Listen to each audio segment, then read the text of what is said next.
Nos preparamos para la paralización inmediata. Ya en los territorios del sur de nuestra provincia, que corresponden a los que es territorios de los Cayambis del norte y parte del pueblo Tabalo, ya se han iniciado las movilizaciones.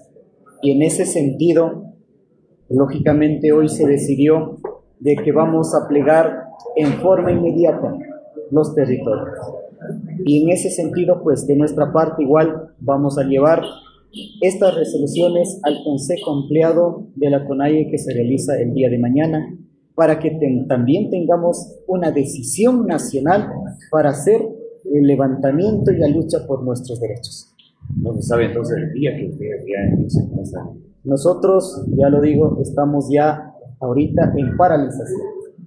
No podemos manifestar los días que ya estaremos todos en ese tema, pero iremos desarrollando pues de acuerdo a cada una de las posibilidades que se están generando en cada uno de los territorios para que se puedan ir sumando y acompañando a los compañeros que ya están en el derecho de resistencia. ¿Ustedes han tenido diálogos con otras dirigencias de otras partes, de otros territorios? ¿Qué es lo que mencionan? En ese sentido, como le decía, el día de mañana vamos ya a plantear en la CONAIE las resoluciones de Imbabura y esperamos que el resto de las provincias también vayan sumando, porque esto no solo afecta a la provincia de Imbabura, sino también a toda la población, no solamente indígena, a la población marginal, a los más pobres de nuestro país. ¿Estas resoluciones a quiénes les van a hacer llegar?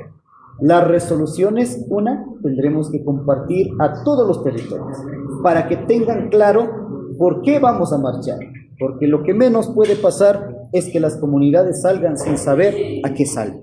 Y en ese sentido hoy no vamos a cometer esos errores y lógicamente trasladamos también a las organizaciones regionales, a las organizaciones nacionales y demás organizaciones sociales que existen. Por ello hago el llamado también, como dije hace rato, a los transportistas, hago llamado a todos los gremios, profesores, médicos, porque todos estamos sufriendo ahorita esta implementación y la falta de inversión en lo que corresponde a el buen vivir de la población.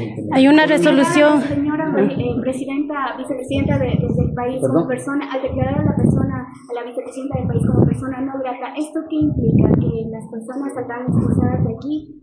¿Cómo implica esta resolución? ¿Cómo actuaría? En ese sentido hay que dejar bien en claro, la vicepresidencia funciona en la capital de la República y tiene que implementarse desde ya. No hay necesidad de que vayan a los territorios.